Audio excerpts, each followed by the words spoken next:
Good afternoon and welcome to the Palm Beach County Transportation Disadvantaged Local Coordinating Board today, Wednesday, February 23rd, 2022 at 2 o'clock.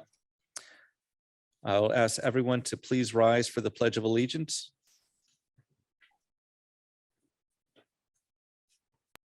I pledge allegiance to the flag of the United States of America and to the republic for which it stands, one nation, under God, indivisible, with liberty and justice for all. And instructions to join the virtual meeting as well as contact information for assistance are provided in the published meeting agenda. I'll ask staff to please call the roll so that we can establish a quorum. Yes, Mr. Chair, I'll have my staff adjust your audio as well. So right now I will only be asking the members present in person. Can you lower that? Members present in person to state your name or state here if you're present. If you're an alternate, please state your name that you're representing on behalf of. And then Takesha, I will note your attendance when we do modifications to the agenda. So Millery's, and I'm sorry, it's been a while since you all have been here. There's a button on the base of your microphone. When you hit it and the red light is on, it means you're on and we're getting you on the recording. So Millery Sanat. Yeah. Vanessa Palomino. Here. Wen Dang. Here. Elisa Kramer. Jerome Hill. Here. Marie Dorsman. Yeah. Angela Choice. Here. Jody Boisvert. Here. Robin Manuel. Merlene Ramnon. Here. Laura Schultz. Elizabeth Clark. Here. Robert Goodman. James Bonfiglio. Here. The representatives for private transportation industry and workforce development board have vacancies, so they will be marked as absent throughout the meeting. Takesha Saffold will be marked as absent at this time. Stephen Grant. Present. We have a quorum in person, Mr. Chair. All right, thank you. Staff, are there any modifications to the agenda? Yes, Mr. Chair, I do have that Takesha has joined us virtually and is requesting virtual participation. She noted her work schedule is conflicting with her in-person allowance. All right. Are there any objections to Ms. Saffold to appear virtually?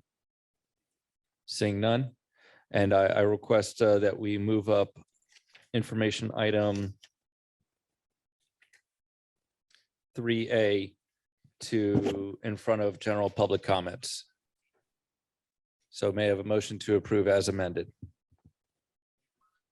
So moved. Thank you. Seeing no further discussion, all those in favor state so by saying aye. Aye. All those opposed?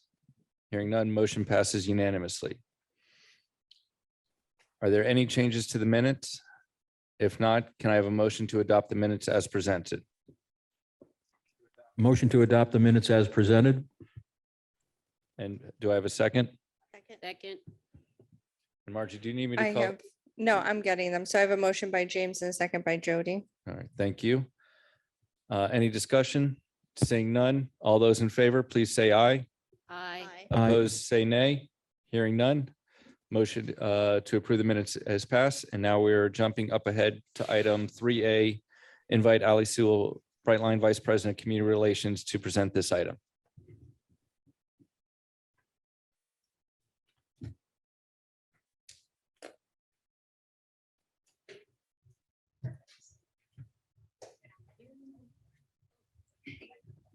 Oh, thanks. Good afternoon, Chair. Good afternoon, Board. Thank you for inviting me to speak. I'm going to get into my presentation, but first I'm going to start with something that I think everybody in this room is passionate about, and that is safety. So this morning we attended, in addition to Mayor Grant, thank you to Boynton Beach for hosting the event. Valerie was at the meeting. Palm Beach County, Todd Von Larum was there. we attended a workshop that was hosted by the Federal Railroad Administration that focused on getting all of the railroads and our local communities in the room to talk about safety. What are the things that we can be doing collaboratively, both on the South Florida Rail Corridor and on the Brightline Corridor, to remind people to stay safe and to stay off the tracks. And so I like to start all of my presentations, especially this one, with each of you in this room can be our ambassador to helping promote the safety message to your friends and family. Please stay off the tracks and stay safe, and don't go around the gates or go under the gates, because it really can cost you your life. So we ask everybody to be patient and to please keep safety top of mind. So with that, I will get started. So Brightline is, for those of you who may not have been on it, we are the only privately owned and operated intercity passenger rail system in the United States. We currently operate between Miami and West Palm Beach with 2 new stations under construction. One is in Boca and the other one is in Aventura. And we are more than 70% complete with our construction to Orlando. So we will be launching our Orlando service early next year. And that is terminus is at the Orlando International Airport. We will also open our Boca and Aventura stations by the end of this year. Wow. And we have also launched Brightline Plus, which is our new door-to-door mobility service that I'll talk a little bit about in the next couple of slides I have. So we are building smarter and more prosperous communities. We're focused on really attracting people to a live, work, play destination. And I think West Palm Beach is a perfect example of that. You know, in West Palm Beach, our station was located in what the former mayor of the city, Mayor Moyo, called the hole in the donut. You had City Place and the Government Center, Clematis Street. But there was nothing really tying the two together until Brightline came. And, you know, shout out to Wynn as well, because she was with the city who helped us work on bringing Brightline to West Palm Beach. So these are just some shots of our phase 2 construction. Again, more than 70% complete. It is a truly transformative project for the state of Florida. And it's a pretty intense project as well. So we're double tracking the entire corridor between West Palm Beach and Cocoa. We are upgrading every grade crossing to meet the highest safety standards set by the Federal Railroad Administration and FDOT. The same can be said for our corridors between West Palm and Miami. However, we run different speeds. So different speeds require different infrastructure upgrades.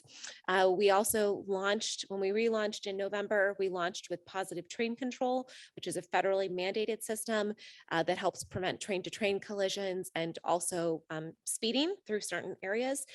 We will have that fully implemented to Orlando when we start there early next year. So I was also asked to present on what Brightline is doing to make sure that we are accessible to everybody. And we take pride in being, frankly, the most ADA compliant train in the United States. So we were the first train in America to have level boarding. So if you've been on Brightline compared to the other rail systems in the region, Tri-Rail, for example, Amtrak, you have to mind the gap and essentially watch your step. And that means that you have to actually step up onto the train. With Brightline, our platform is actually in line with the train. So we have what's called a gap filler that extends out from the train. So if you're in a wheelchair, if you're pushing a stroller, if you have luggage, you can seamlessly roll from the platform onto the train. No step up is needed. And we've actually found that for all of our guests to be one of the most innovative features that we have launched. We're also very accessible once you're on board the trains. So our aisles are 32 inches wide, and that's from one end of the train to the other. So if you're in a wheelchair, you can go from one side of the train to the other. You're not restricted to the car that you would be in because you might not be able to move around. We also have dedicated wheelchair seating, and also our bathrooms. So our bathrooms are big enough for a wheelchair. They're fully ADA compliant, big enough for parents with strollers, and also, big enough for all of us. And they're also hands-free. So, when COVID hit and we were looking to reopen, we were thinking about all of the things that we could do to reaffirm to our guests that cleanliness and safety, were our top priorities. And what we found is that we were already prioritizing those things. When we first researched and developed Brightline, the first thing we heard was that people didn't want to take trains, frankly, because of the bathroom situation. They were small, dirty, cramped, dark. You couldn't move around in them. And so I think if you've been on Brightline and you've been in our bathrooms, they really are a pretty strong feature that we have. We actually even won best bathroom in Miami-Dade County. So, and then seating. So I mentioned Brightline Plus. Brightline Plus is, again, our door-to-door mobility service that is powered by electric technology and our app.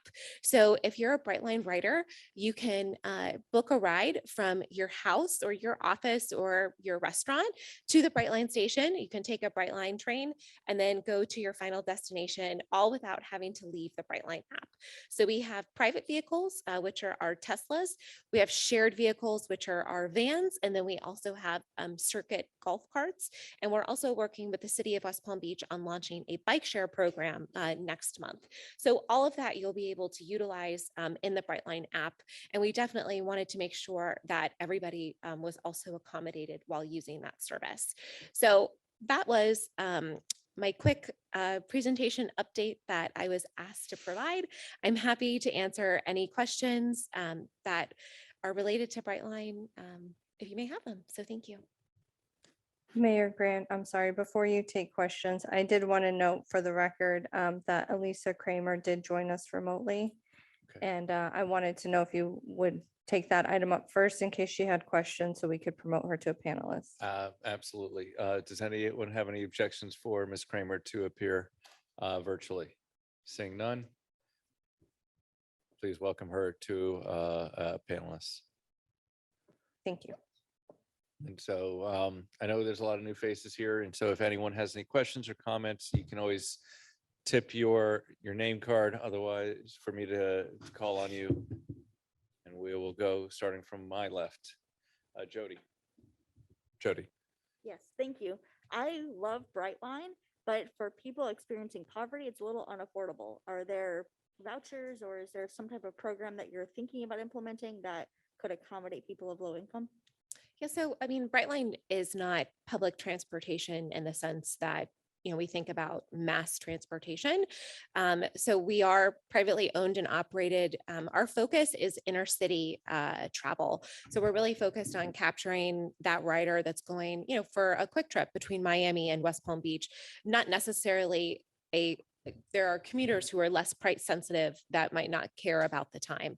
But not to say that we have been working, we do provide complimentary rides to nonprofits and 501c3s. We've hosted numerous groups of after school programs, STEM programs, children who might not have ever been on a train.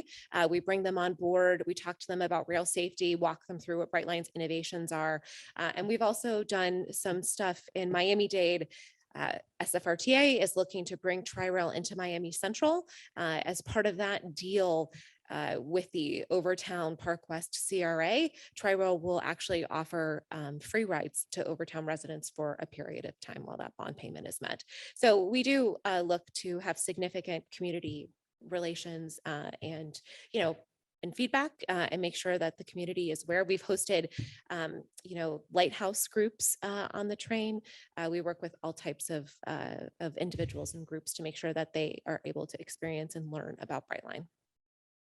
So I'll add a comment that you had a Black Friday sale that I took advantage of. And so I do hopefully, you bring a private enterprise, will have certain deals throughout the year. I know that sometimes if there is a certain event, you may have your, what is the smart service?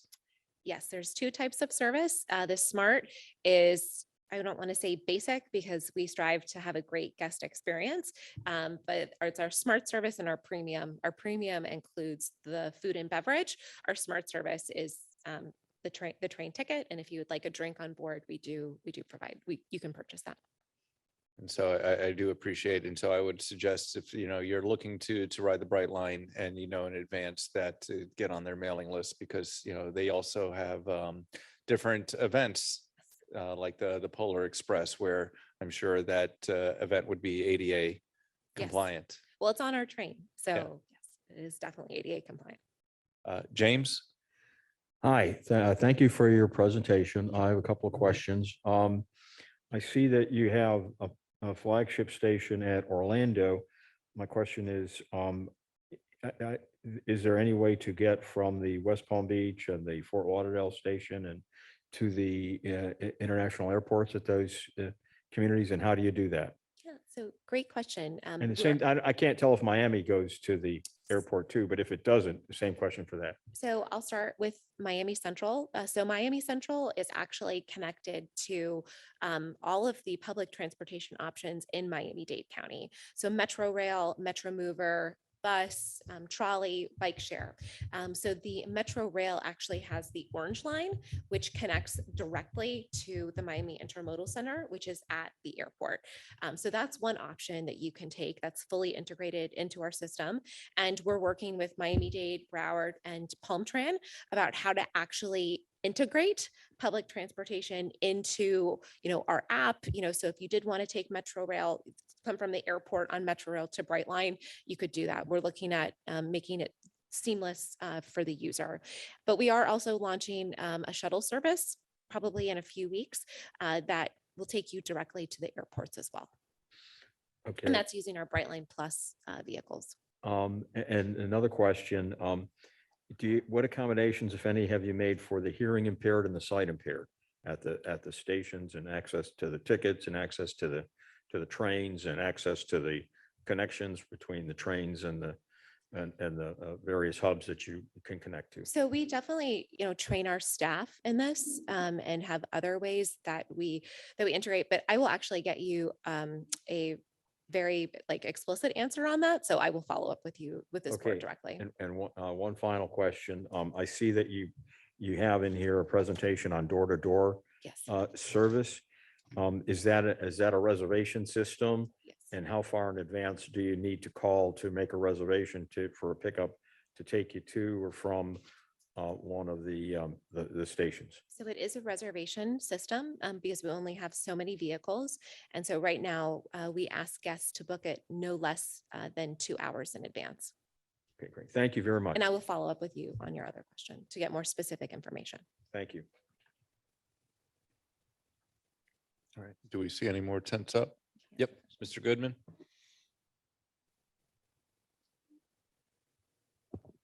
Wondering, I know that I've seen some articles in the paper about accident rates are pretty high with Brightline. I'm curious I know you went over a whole, discussion of, wonder is there some way to get rid of those situations where there are mostly just people riding around around the gates, or is it people, just committing suicide? I mean, Yeah. So I appreciate that question. And I can assure you that Brightline would like nothing more than to eliminate all of the incidents that are occurring on the railroad. This is a nationwide problem. As the Federal Railroad Administration said this morning, trespassing and illegal activity about going around gates happens on railroads across the nation. Unfortunately, we've seen an increased uptick of incidents on our corridor. I can tell you that a significant number of the trespassing incidents that we have been either deemed suicide or the individuals have had drug or alcohol in their system at the time of death, which is why we have partnered with 211, which provides, the suicide hotline here in South Florida to promote mental health wellness. Mayor Grant got his haircut this morning. We also have the Buzz Box. So we believe that if you look good, you feel good. And so we have a partnership where we bring a mobile barber shop to high-risk communities, homeless shelters, youth organizations. In exchange for taking the rail safety pledge, you get a complimentary haircut. And so we're continuing to find ways to be out in the community to reach individuals who might not hear our PSAs on the radio or might not, see social media, the posts about safety.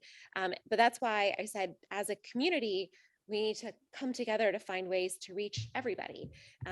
People are used to slower moving freight trains, but if you get hit by a freight train going 60 miles an hour, it's the same situation as getting struck by a Brightline train at 70 miles an hour. You don't want that to happen, and your life and those around you could be at risk. And last week, we don't normally do it because of investigation reasons, but last week we had an individual who in Lake Worth Beach, the gates were down. A freight train went through the crossing. The gates remained down because what was coming was a Brightline train on the other tracks in the opposite direction. And the individual went around a car that was stopped in front of him and around the gates, and he was struck by the Brightline train. And so, how do we educate people that 2 tracks mean 2 trains? And it takes less than 45 seconds for a Brightline train to go through the crossing and for the crossing to return to the upright position. And even if it's a freight train and it's 3 minutes, 3 minutes is not worth your life or taking that risk. And so we just need to continue to educate people and make them aware that these decisions are illegal and can be deadly. Are you going to be opening up any more stations in the Palm Beach County area? At this time, we don't plan on any more stations in Palm Beach County. As I said earlier, our goal is to be express intercity. So if you start adding more stations, you lose that express service that we want to provide. However, we will look in the future at adding stations in the Treasure Coast and in Brevard County. I'm in Boca Raton. It's pretty far from West Palm Beach. The good news is we're opening our Boca station by the end of this year. One other thing, did you give out your presentation? I'm sorry? Did you? Is there a way I can get a large print copy of your presentation? Robert, we do have it in front of you. It's in the order of the agenda, but we'll give Sorry. it to you. No, it's okay. Thank you. Be happy to provide it in any follow-up that you need. Thank you. And I believe we have Takesha Saffold has a question virtually. Yes, good afternoon. My question is, do you have a department that deals with accessibility or like a direct contact for someone who may need to speak to someone related to accessibility concerns? So we have our guest services department, but I will identify who the direct contact is and also follow up with that information. Thank you. If there's no further questions or comments, I want to thank Ally for this great presentation, and we look forward to working with Brightline in the future for paratransit service, where I do believe Palm Tran Connection, if someone needs to get to Miami and is able to work with Palm Tran for the ride there and ride back. For sure. Thank you very much.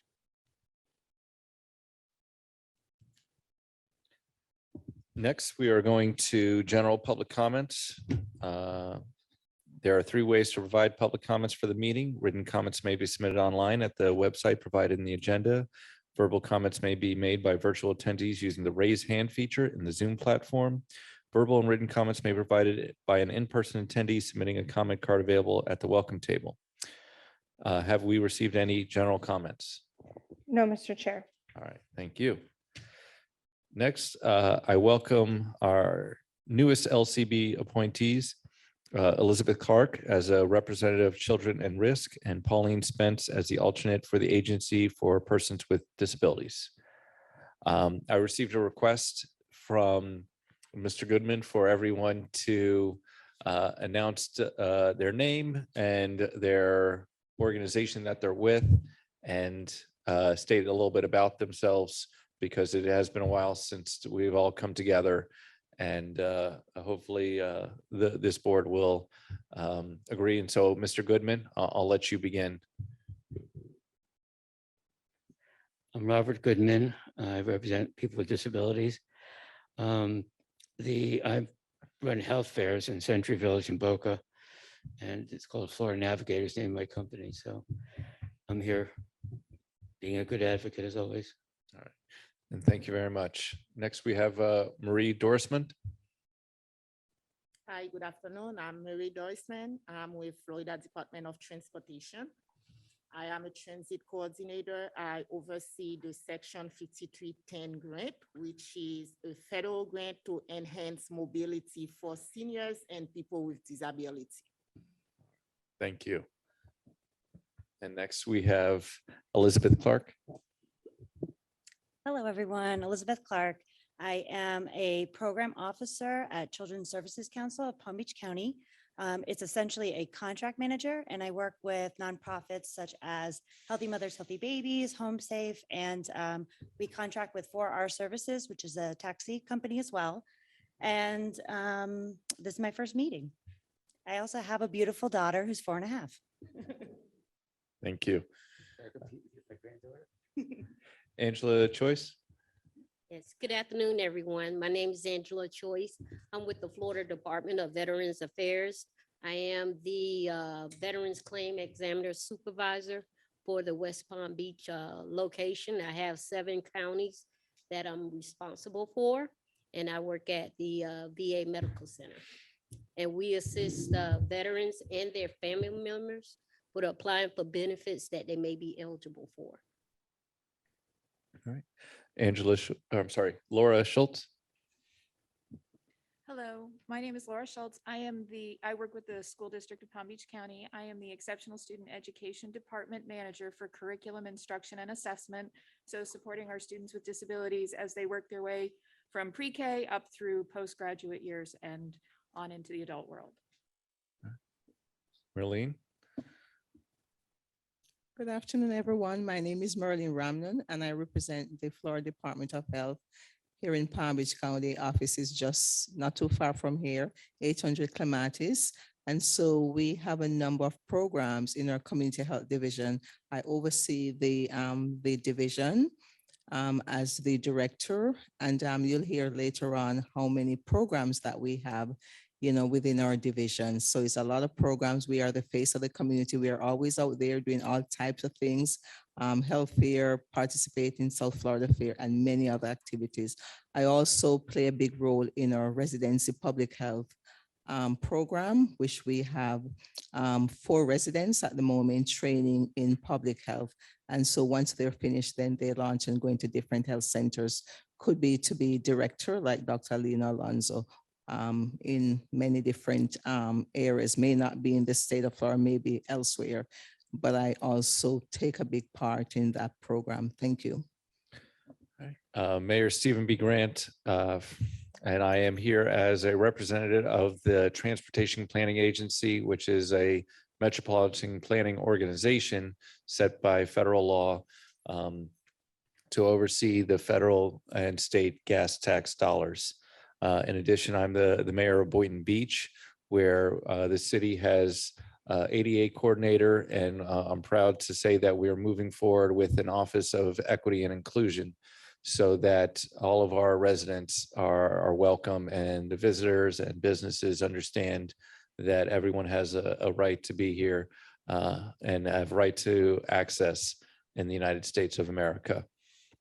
And also on the sad note, this is most likely my last meeting as chair, as my term of 6 years is up for the city of Boynton Beach. So it has been a huge pleasure serving on the TDLCB and finding from the county how much money PalmTran actually, how much ad valorem tax PalmTran Connection actually uses, and learning a little bit more that there are more miles driven for PalmTran Connection than the actual fixed bus routes, almost 100,000 miles more. And so, I leave everyone with the mission trying to find ways to help the environment by closing the gap for the digital divide for our paratransit riders. Yuen? Hello. Oh, it's loud. Good afternoon. My name is Wen Dang. I am a citizen advocate on this board. My background is transportation engineering and transportation planning. I really like to see that access are being preserved and expanded, especially in our disadvantaged communities. So I'm just happy to be here. Jerome? Good afternoon, everyone. My name is Jerome Hill. I'm with the Agency for Healthcare Administration, served there as a program administrator for the Medicaid Fair Hearing Unit, and oversees recipients and providers and make sure that the programs that are provided are going through are vetted carefully by our constituents, state and federally. So that's what we do here at the Agency for Healthcare Administration. Thank you. And Marjorie, we have Elise here virtually. Yes, I have Elisa Kramer. And then Elisa, it should ask you to unmute on your end.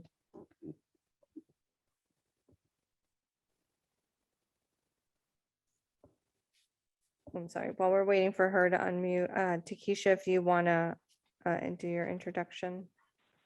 Yes, my name is Takesha Saffold. I am an advocate and also consumer of Palm Train Connection. I work as an accessibility advisor for Palm Beach State College. I also serve as a board of director for the Lighthouse for the Blind of the Palm Beaches. And I'm also an ADA consultant for MV Transportation. Thank you. Hi, good afternoon. This is Elisa. Are you able to hear me now? Yes, we are. Okay, thank you. I'm Elisa Kramer. I am the Community Development Administrator for the Florida Department of Children and Families here in Palm Beach County, Circuit 15. And, DCF is the state social services agency. So we have programs such as child protective investigations, adult protective services, economic self-sufficiency, which handles public benefits, food assistance, Medicaid, temporary cash assistance. And we have a substance abuse and mental health program contracting with our managing entity, the Southeast Florida Behavioral Health Network. So my job at DCF is really to break barriers wherever we find challenges for our customers and the clients that we serve, to try to make sure that we are getting them connected to the services they need. And we have a new program, Hope Florida, a Pathway to Prosperity, which provides care navigators for individuals who come in to the department through any door and need assistance navigating systems, whether it's with employment, with housing, with educational needs, childcare. We partner a lot with a lot of the board members who are on this board and throughout the community. Thank you. Next, we have Vanessa Thank you. Palomino. Good afternoon. My name is Vanessa. I work at Area Agency on Aging. I am a program compliance and quality assurance monitor. My role is to make sure that consumers who are in need are receiving services such as nutrition, homemaking, meals. And I also work as the liaison to make sure that the lead agencies that I look over are following the rules that were given by Florida Department of Elderly Affairs. Thank you. Milori Snot. Good afternoon. I'm Milo Isena. I'm the community liaison for the Agency for Persons with Disabilities. I'm here because our clients, they do use Palm Train Connect for work and social life. So we're here to make sure that they are receiving the service they need. Thank you. James Bonfiglio. Hi, my name is James Bonfiglio. Most people call me Jim. I am the representative for the elderly, even though I'm only 39 years old. I don't go figure. I've lived in Palm Beach County for 44 years. And I've lived in Ocean Ridge for 35 years. I've been an attorney practicing law in Palm Beach County for most of that time. I do primarily consumer law, defend people that can't afford their mortgage. I try to save the house and modify the mortgage.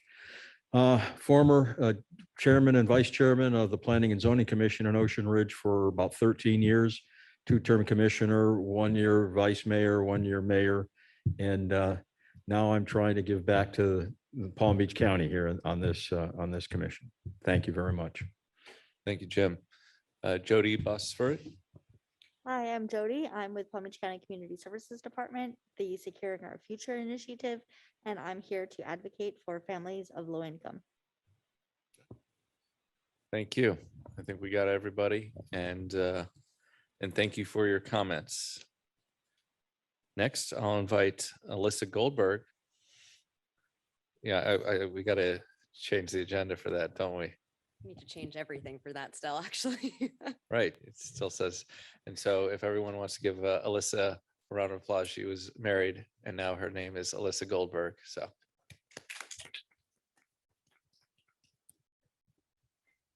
Okay. So it's great to see everyone here. I know that some of you may know me, some of you may not know me. My name is Alyssa Goldberg. I almost said Alyssa Frank. I am the pedestrian bicycle coordinator here at the TPA, but I also help out with all of the fun LCB stuff. So I am happy to stand in as liaison while we search for a new planner one. So you will be seeing me until we fill that position. On to the liaison report. Actually, before I jump onto that, I do want to point out quickly, everyone has a little postcard in front of them. Florida is Florida Bike Month. I would not be doing my job if I did not point that out. So there are quite a few ways to get involved, and all of that information is available on that postcard. I can also, if you have a question about it, just ask and I will help you out. But on to the liaison report. The first thing on here is Legislative Awareness Day. February 16th was actually TD Day, or Legislative Awareness Day. This was up in Tallahassee. More information on this, how it went, all of that is actually available on the CTD's website. This is an annual occurrence, and it was great that this year it did not overlap with our LCB meeting. So I hope that, you know, some people in here were able to get up there and lobby. The 2022 AARP Community Challenge Grant. This grant actually provides small funds for, we'll say, quick action projects to help communities become more livable for people of all ages and abilities. The application is currently open and will be closing on March 22nd. More information on this grant opportunity is available on the AARP website. Florida Bike Love to Ride Challenge. FDOT is actually going to be hosting the first Love to Ride Challenge for Florida Bike Month. They've done it in the past for other months, but not for this one. So we're very excited to hear this. This is an opportunity for people to get cycling, get active, really get outside from March 1st to March 31st. It's a great opportunity to really kind of, like I said, get cycling out there, find a place to just get active, and it's really great. This is a challenge. So if you are going to be participating, definitely make sure you register because you can win some awesome prizes doing this.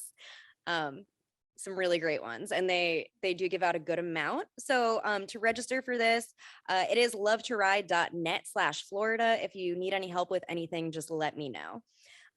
Of course, I need to mention the LCB member presentations. We are very excited to have one today, but we still want to welcome all of you guys, all of the members, to come up and present about 5 minutes on what you do, what your role is, and how it relates to what we do as a board.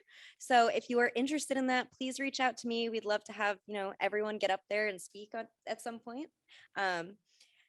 Of course, the TPA media release forms, we have not yet received completed media release forms from all of the LCB members. This form actually helps us in creating photo and video highlights of work and accomplishments for the boards and committees outside of our regular scheduled meetings. This can be downloaded on our website and then sent over to our executive secretary, Amanda, or again, you can send it to me and I can get it over to her, not a big deal. And then lastly, of course, we can't forget this one. We want to say farewell to Mayor Grant. Thank you so much for your time, both on our TPA governing board since April 2016, and as the chair of this board since March 2018. It has been an honor to, you know, have you as our chair, and we're going to miss you. Well, thank you. It's something where transportation is a necessity for so many people, and that with this board, we are providing that necessary transportation for them to live a high quality of life. All right. Any comments on the liaisons report? If not, we will move on to action items. And now I'll invite Alyssa to present action item 2A. Okay, so we don't actually have a presentation for this one. This is a motion, though, to recommend that Palm Tran remains as the community transportation coordinator for Palm Beach County. So for those of us who are new or just don't remember all of the acronyms, the Community Transportation Coordinator, or CTC, is actually the service that is Palm Tran Connection. It is the door-to-door paratransit service that helps and that we really help oversee. So this is a contract that lasts 5 years.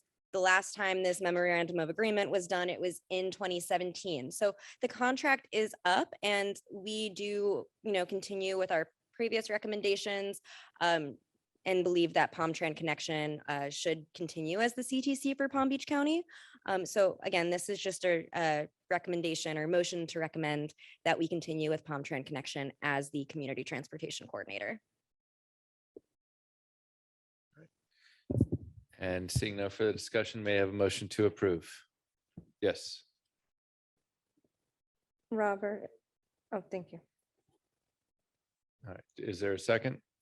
A second. Second. All right. So I have Yeah. a motion by Robert and a second by James.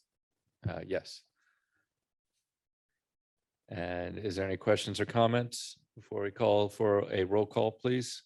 Mayor Grant, we don't require a roll call. You can just take a verbal vote. However, if you do want to do a roll call, I can. Oh, the next one does require a roll call. So seeing how we don't need one for this one, all those in favor state so by saying aye. Aye. Opposed? Hearing none, motion passes unanimously. Next is the fiscal year 21 annual operating report. I'll invite Claudia Salazar, Palm Tran Grants Coordinator, to present on action item 2B.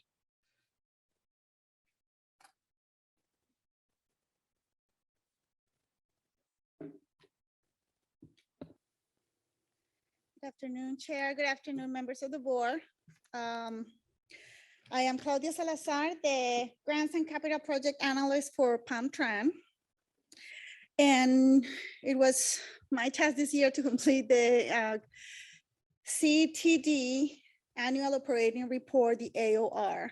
And it's really a picture of what has happened through the year, the trips and everything that is provided with the funding that is received for the grant for transportation disadvantage. I think that is important to understand that, again, it's just limited to those trips. There's so many other trips that Connection does. There is information on paratransit service based on the description that is done on the manual for this AOR report. That is not to include everything that we do ADA. So the definition for ADA is the service that we have to provide, we're required to provide by federal law within 3/4 of a mile from any fixed route. But Palm Beach County provides ADA to everywhere in the county, which again, we have different zoning that we do. And those trips, again, that we go outside of that area is what we call the TD trips that we provide and that we report on. Understanding the AOR, again, is just the information that we have completed a year. It goes from July through June, and the information that we provided was from the year 20 to the year 21. Again, it mirrors the information that we did on the invoices that we provided to the Commission for Transportation Disadvantaged. When we look at the information that we have, again, if you look at the instructions for the manual, it says us not to include any information that we have on fixed route, but there is a reason why we are reporting on trips that we did with fixed route. With the transportation dollars that you guys helped us secure, we run a program for low income individuals in Palm Beach County, where you can, in fact, again, receive a reduced pass, which is usually the cost a year is about a cost a month. It's $75. But if you qualify because of low income, you get to buy your pass for $15 or $20 a month. And we get to do that and fund it again with the TD dollars, which is why we have, again, fixed route information in there. Ridership has gone down extremely because of COVID-19. And at the same time, the periods that we had in which we did not charge for service, so there was no need to issue the passes. And you will see that decrease in the trips. Not that we did that much less, but remember, we are reporting on the funds that we use with the TD dollars. Again, we report on the complimentary ADA, which I explained what it was, 3/4 of a mile from any fixed route, and paratransit outside of that area that we're required to provide. Trips purpose. And again, there is no limitation on the trips that we provide. It's accessible for everything else, but we do have the records and we're able to see, again, the majority of the people are going to work. And that is very important, again, for everybody to keep their livelihood, medical treatments, and then education and care for everybody else, and then life sustaining, everything else that they have, again, to have their day-to-day. The revenue source, we go back again, the information that we had from the CTD for, again, subsidy of the trips. And we have all the other information that we get from gas tax, from ad valorem funding from the county that again help us with all the day-to-day expenses. You see that there was DOA before, and it was Department of Elder Affairs. That is a grant that is now handled directly by that department.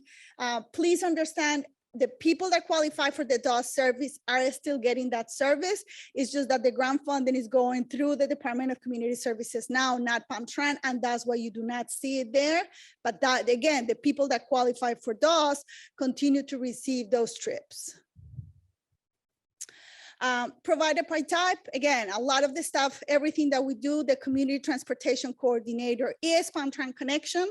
And then the transportation operator, again, are the MV and First Transit, the contractors that we have to do the trips for us.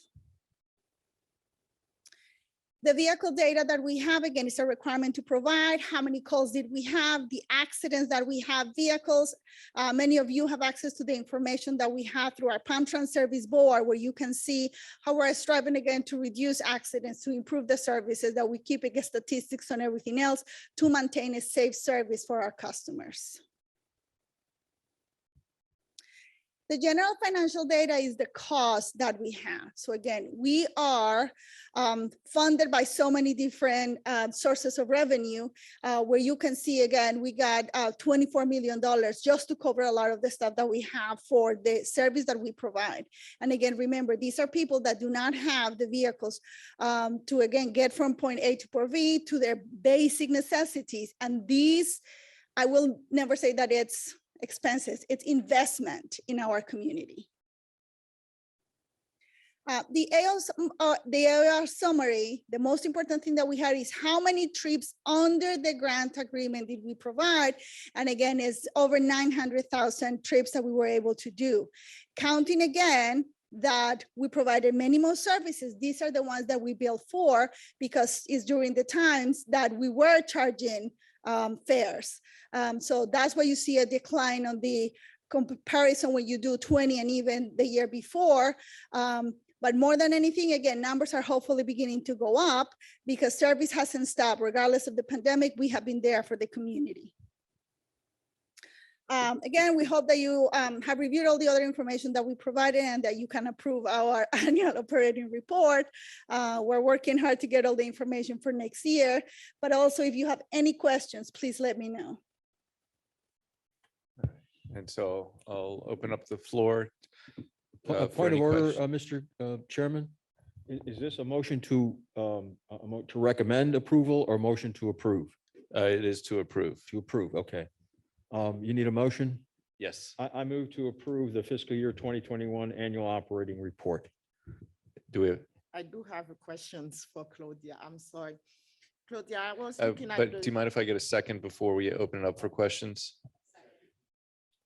Thank you. And then I think Margie will open it up to the board, and if there's any public comments, we'll go afterwards before our roll call. Okay. So yes, Ms. Dorsman? Yes.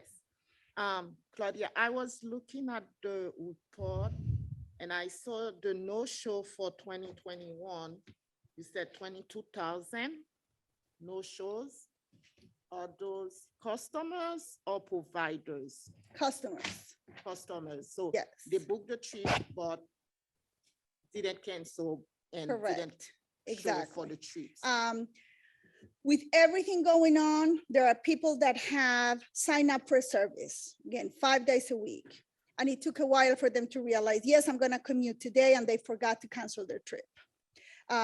We have a lot of people who, again, now the family came in, well, I'm not working, no, mom, I'll take you. They forget to call connection and cancel the trip. There was a lot of adjustments for us to handle. Again, a lot of people, like I mentioned, they have their services signed up, they left, many different things happened, and we did see those numbers spike, but the no-show are customers not showing up. And my other question, because of the volume of no-show, so I'm wondering, is Palm Trend contacting those customers to confirm that they are taking the trips? It's so many things that happen with that. And of course they do, because if you do this so many times, again, you can get a suspension from service on your first, again, there's a first offense where you get a warning. There's a second offense where you cannot schedule service for a while. There's a third offense, and then you cannot request the service anymore. So people do understand, and we do know that they are dependent on us, and there was a lot of the follow-up. On our side, we had a lot of people also telecommuting that were able to make all of those phone calls and make sure that things were happening. And that's how we know that this is what's happening, that it was, I forgot. And now I'm not gonna do that. Well, I'm not going to work anymore. I'm going to telecommute. They keep changing my schedule. There were different things. There were, again, medical appointments canceled. We heard it all. But of course, there's always that follow-up, because it's the same for us. If you are a recurring and you were in there today, we wanna make sure that we don't send you a vehicle. And not only that, we had return trips. So there's a lot of follow-up. There was, again, it was a period of adjustment just to get everybody back in place to understand that if you have a recurring, you need to cancel, and not just our pickup, but again, it's a different trip for you to pick you up again on your return. So, and same thing, if you didn't show up in either one, because there's just so many people that we can call within that period of time, you have a no-show for the pickup and a no-show for the return. Because it could happen the same thing. We see it all the time, that you got a ride and somebody took you there. You still need connection to come back. If you do not cancel that trip, we are going to show up. You scheduled the trip. We're there because you scheduled it. But I'm wondering if we can put a system in place just to maybe confirm with those customers the day before that they will be taking the trip, because having so many no-shows. Yes, that is over the course of a year. Like I mentioned, we had ups and downs in that period. We were reporting a whole year. So we had months that are horrible. And then again, like we said, with the follow-up, with everything else that we put in place, now we see the situation is stabilized and doing better. But it was chaotic for a while. Okay. Thank you. Thank you. Mr. Goodman, then Jody. Has it changed from 5-day reservations to 3-day reservations? Changed the number of no-shows? I haven't seen the numbers lately. I don't know if Ron can help us with that.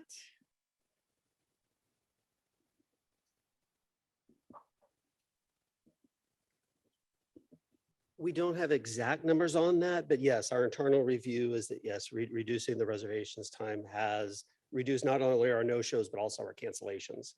So, but over time, especially with the time period of the pandemic, it's kind of skewed the numbers. So we don't have a good apples to apples comparison, but moving forward. we hope to Generally, have it's that. gone down though. Yes, correct. And- And also on your question, we do have what's called an imminent arrival, where our software calls the night before, reminds the customer that they have transportation, and calls when the vehicles arrive. So through both, we do reminders to our customers. That works for me very well. Ron, do you mind stating your name and position for the record? My apologies, I just jumped right into that. Ron Jones, I'm the operations manager for Palm Trend Connection. Thank you. Jody? Thank you. Can you go back a slide or two? I have a question on the numbers. Yes, no, not this one. Not this one. No, go back. Go back. This one. Okay, so I'm really interested to see what strategies you put in place to increase the numbers between fiscal year 19 and fiscal year 20. That, I mean, you basically 6 times the number of CTC rides. So I'm just wondering what strategies were in place to increase it by that much. So the transportation operator is the contracted services PAMTran connection.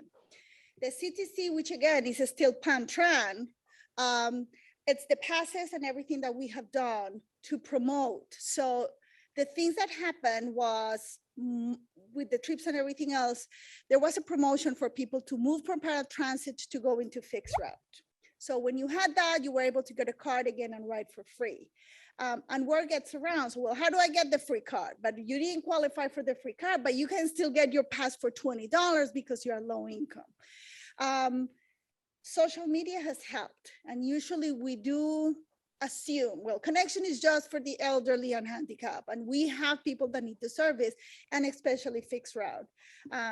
Everybody has a phone in their hand. A lot of the people do. And I think social media has helped get the word around that we have the programs to get you in the service and to get you, again, in a price that you can afford. And you can see it. Again, it is a program. If anything, we need more people to handle it because you have to get renewed every year, show that you're still qualified because of your income bracket. But it has worked. Yeah, congratulations for that increase. That's amazing. Thank you. Takesha Saffold. Yes, I have several questions, and I'm not sure if this is the most appropriate time to ask, but I've waited to ask these questions during this meeting. First and foremost, can you please confirm the time of service for paratransit during the week, primarily like the last trips of the day? The rule is we have to provide the service the same time that fixed route is in service. So whatever that last trip is, and our numbers indicate we even go beyond that because we can pick you up again right before that last time, and we're still in transit, taking you to your destination after that time passes. But the requirement is that we provide that service the same hours as fixed route. Can you tell me, like, for example, Route 1 in Boca Raton, what would be the last time, like headed south or any direction? What would be the last pickup time? And it's the reason why I'm asking. That's what I have to open up again a schedule and look at that exactly. Route 1, northbound or southbound, I will look at the last time there, and that will be the last time. Well, the reason why I asked this question is that I'm a student at Florida Atlantic University in Boca Raton, and I live in Riviera Beach, which is north of Boca, maybe about 30 miles north. And I cannot, for some reason, get a 9 o'clock pickup to get picked up from school to go home. I'm forced to get picked up between 8:45 and 9:15. Really, my class is not over until 9:20. But, you know, around 9 o'clock is sort of okay for me to try to leave and try to make it to catch the bus. This puts me at a disadvantage as a student who has to try to leave class much earlier because I can't get a pickup after 8:45. So I'm forced to leave at 8:45 when, you know, the service, I believe during the week is, I mean, I've gotten picked up at 9:15 to get home in other areas. Now, I was told because of the distance is the reason why, but at the same time, if I lived in Belle Glade, I mean, will I get picked up much earlier? It just seems to be extremely unfair for someone who is in school or who is employed. If I was working in Boca and I don't get off until 9, I'm forced to get off at 8:45, or well, not get off, but I'm forced to be picked up at that time because I was told because they want drivers to be off the road by 10:30.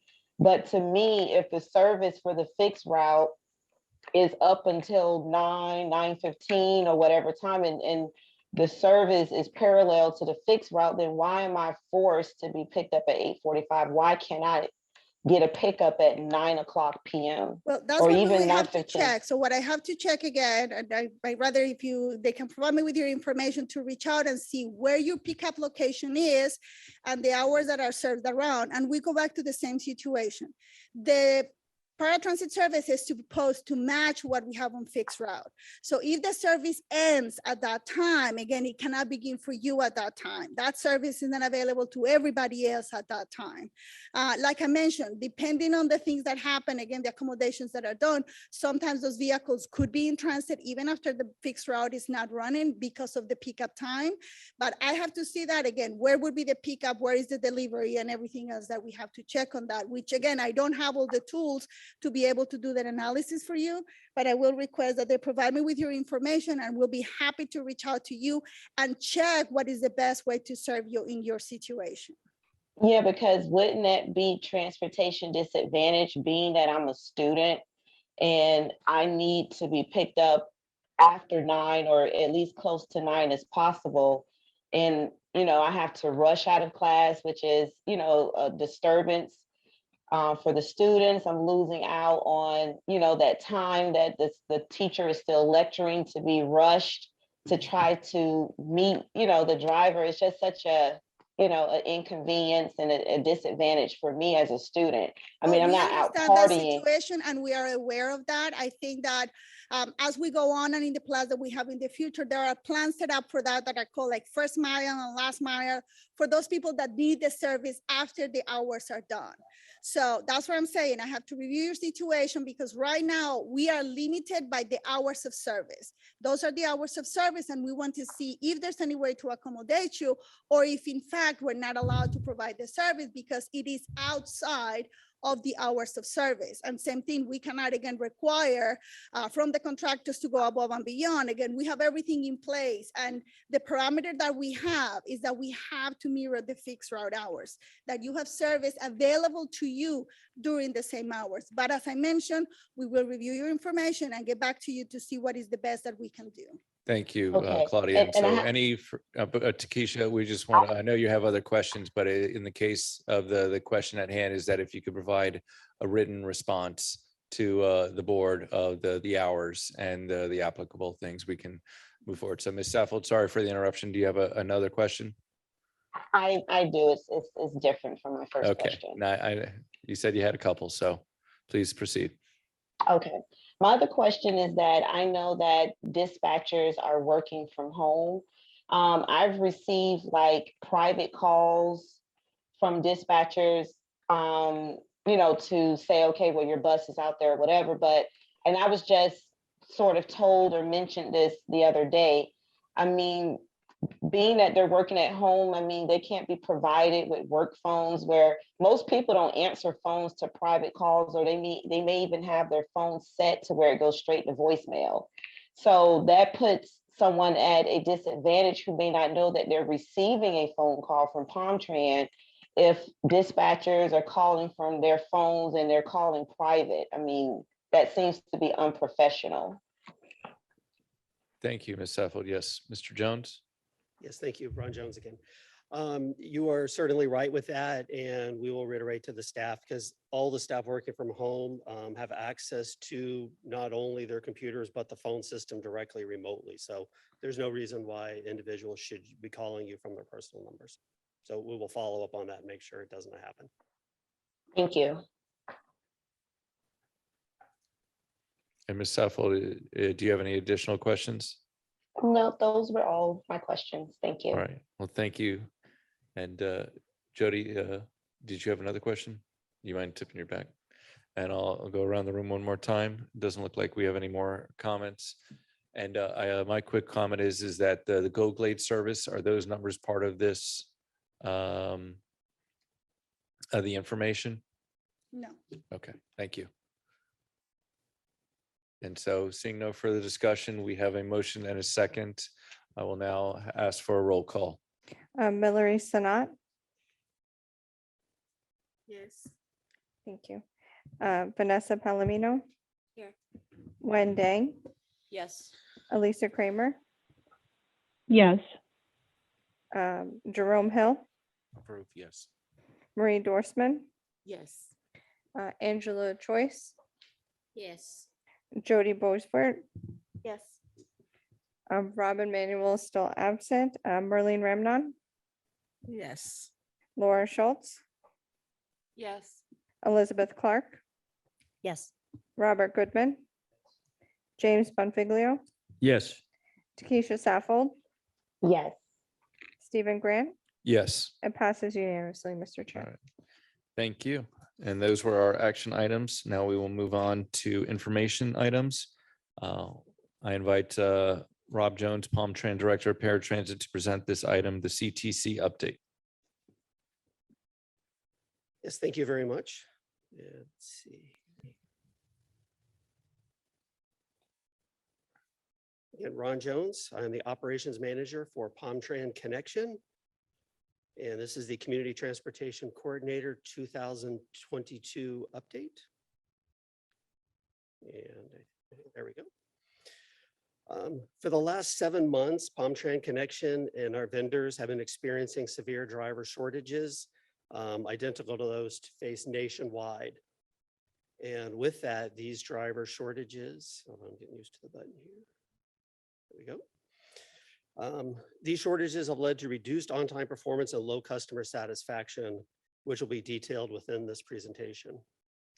Now, Palm Tran Connection has issued a request for proposals for paratransit services. This was released on January 12th, 2022. And this is an 8-month process that we expect service delivery to begin on September 1st, 2022. As you can see, Palm Tran service area is unique. The pinkish area shows the fixed route service area and the 3/4 mile ADA boundary. Bus service is very dense along the coastline and gets less dense as you move inland. The purple region is the ADA service area beyond the 3/4 mile corridor, basically our core service area.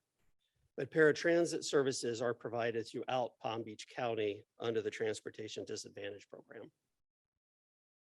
Now, Palm Tran Connection ridership peaked in February of 2020, dropping significantly during the pandemic from a high of almost 86,000 trips per month, then falling to 27,600 trips.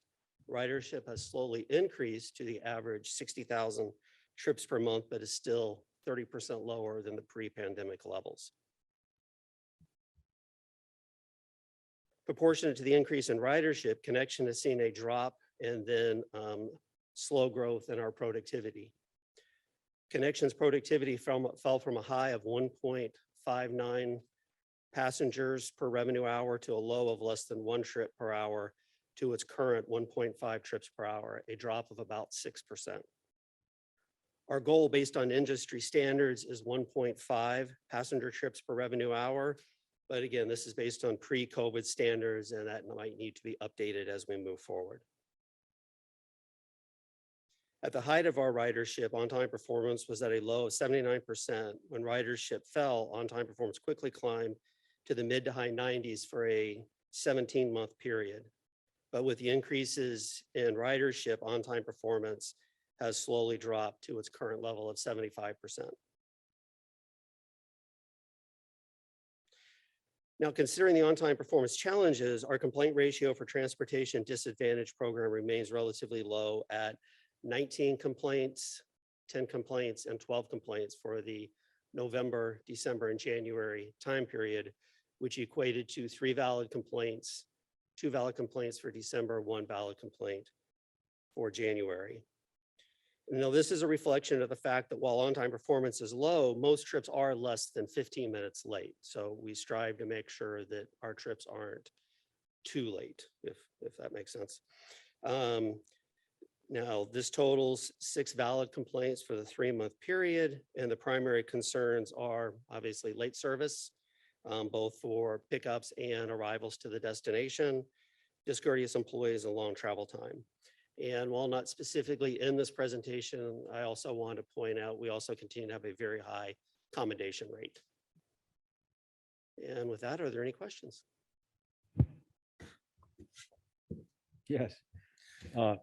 Mr. Jones, correct? Yes. Yes. Do you anticipate that ridership will increase as the pandemic subsides? We do expect it to continue to increase. One significant increase in the coming months will be the return of the reopening of the senior program. So that probably is going to add, to begin with, at least 300 more trips per weekday. And then, yes, we do expect to continue to see it climb over the next months. To what extent, if any, or if you know, has the decrease in ridership been attributed to people finding alternatives to Palm Tran ridership? It certainly would, but we don't have specifically what the impact would be. Okay. That's it. Thank you. Thank you. Jody? I have a couple questions on the valid versus invalid complaints. First, who determines if a complaint is valid or invalid? Every complaint we get is documented, and then it's investigated, and just through the investigation process of not only looking at the arrival time, the departure time, we look at the mobile data terminal that each vehicle has to make sure the vehicle was in the right place at the right time. So it is an internal review, but it takes into account our investigation, if needed, the vendor's investigation, and any internal, staff that were involved and that sort of thing. Okay, thank you. All right. Marie?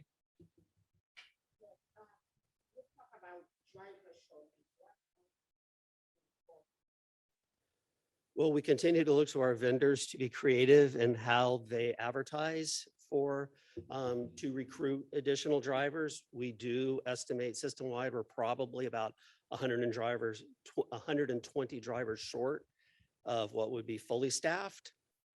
But,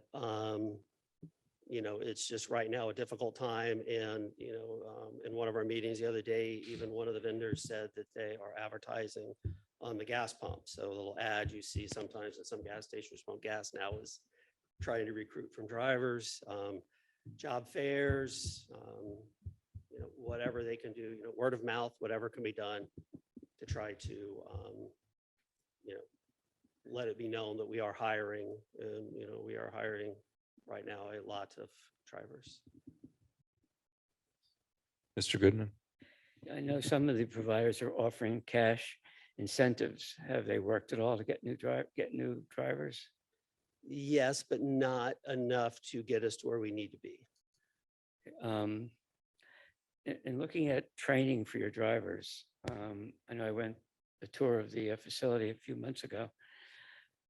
I noticed the driver I had this morning to get here almost had a head-on collision because she didn't look at the sign that said keep right.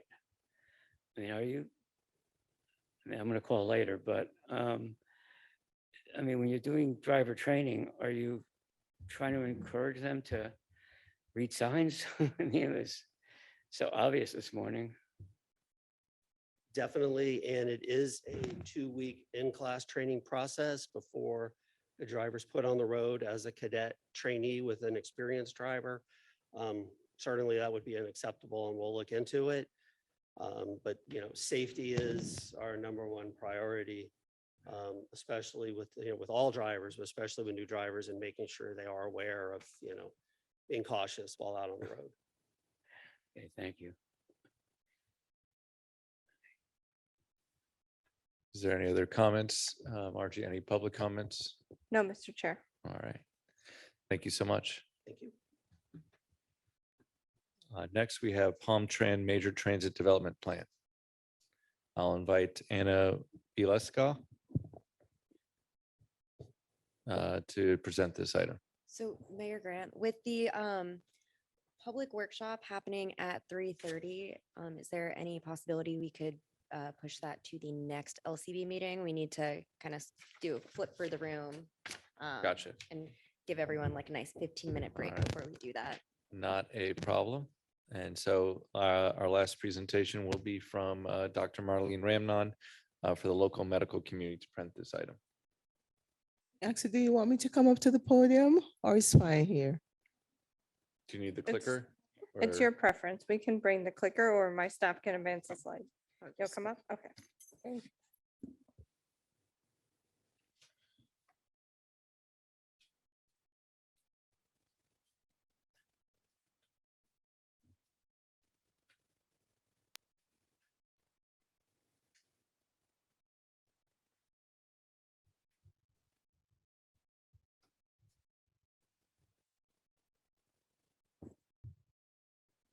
Good afternoon, everyone. My name is Merlin Ramnon, as you can see on the board, and I represent the Florida Department of Health. So I just wanted to share a couple of things that we do and how my role, our job relates to this agency, Transportation Disadvantage Group.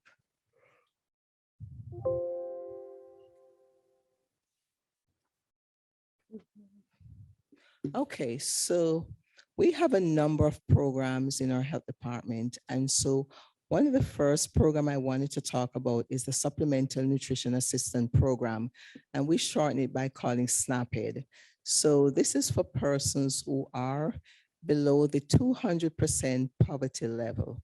And so, you know, we do a lot of education to the participants. And of course, these are participants who are going to have problems accessing transportation and a number of other different things, but more so transportation to get to and fro for services.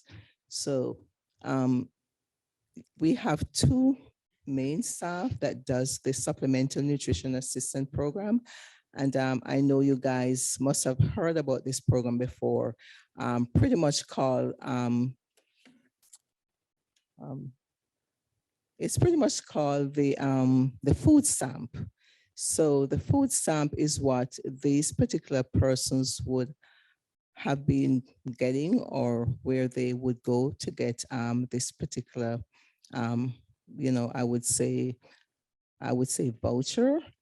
And so we have to make sure that these are participants who are able to access the vouchers. They're able to go and collect services. And then we have the tobacco program, and that's one of our programs that we have had in existence for a very long time. So Tobacco Free Florida, everyone must have heard about Tobacco Free Florida program. And so when you think about areas in the Western communities like Belle Glades, how are the clients accessing, you know, services, and what are they doing there?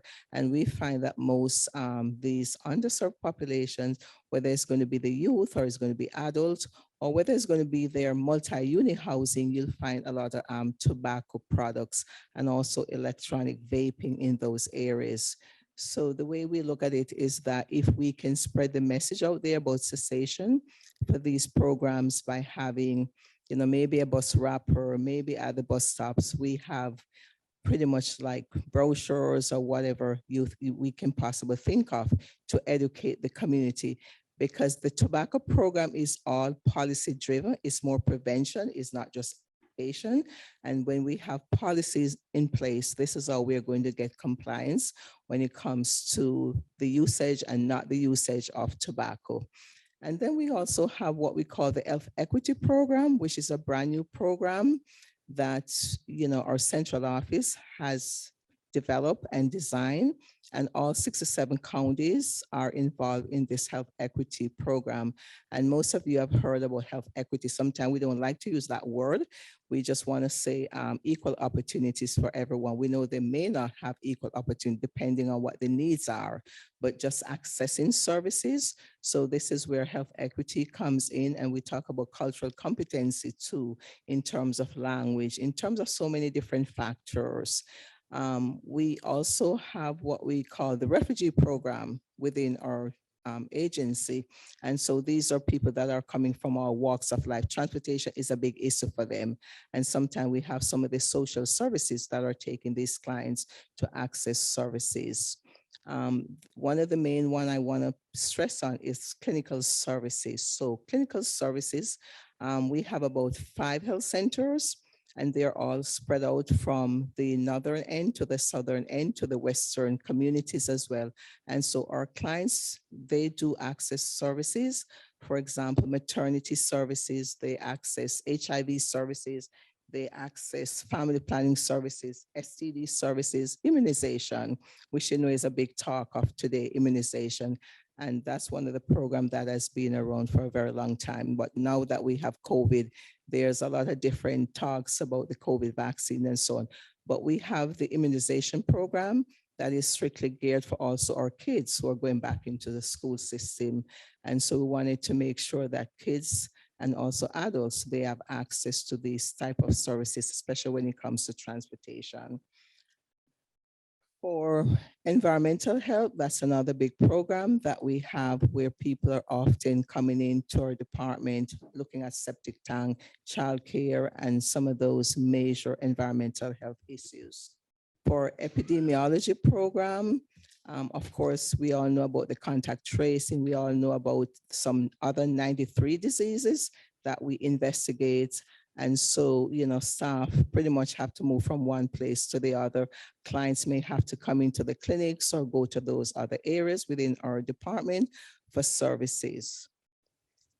For vital stats, we all know what vital statistics is about. And so we talk about birth and we talk about death. And so our department at 800 Clematis on the first floor is always full for persons coming in for birth registration, you name it. And so again, transportation is also a big issue for some of our clients that come to access services. And some may come very early, some may come very late. And I heard a lot of talk about the type of services and the time that clients are really and truly accessing services.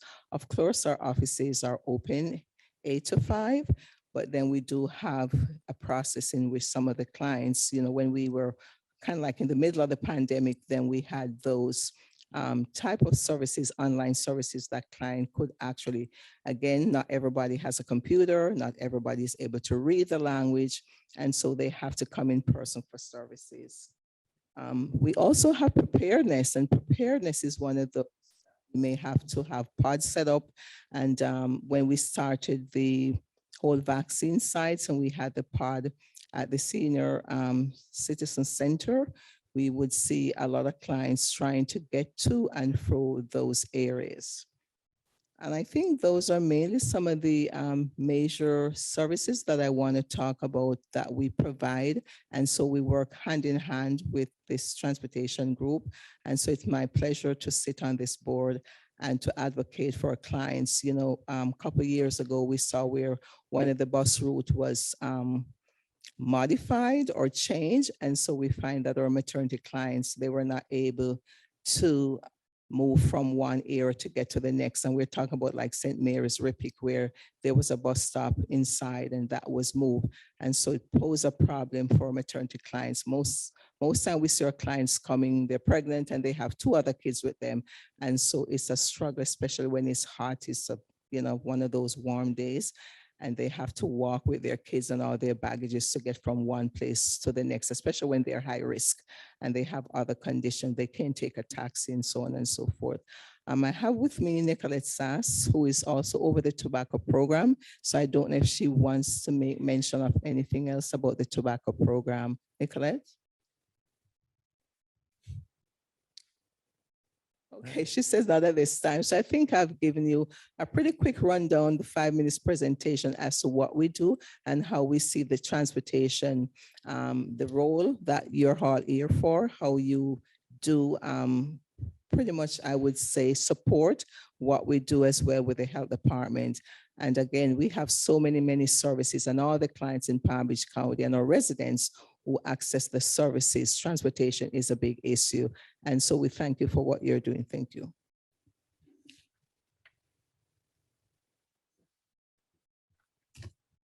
All right. Thank you. And well, I don't think we have any partner agency updates. And so I'll ask for adjournment. As a reminder, we will be conducting a public workshop starting at 3:30.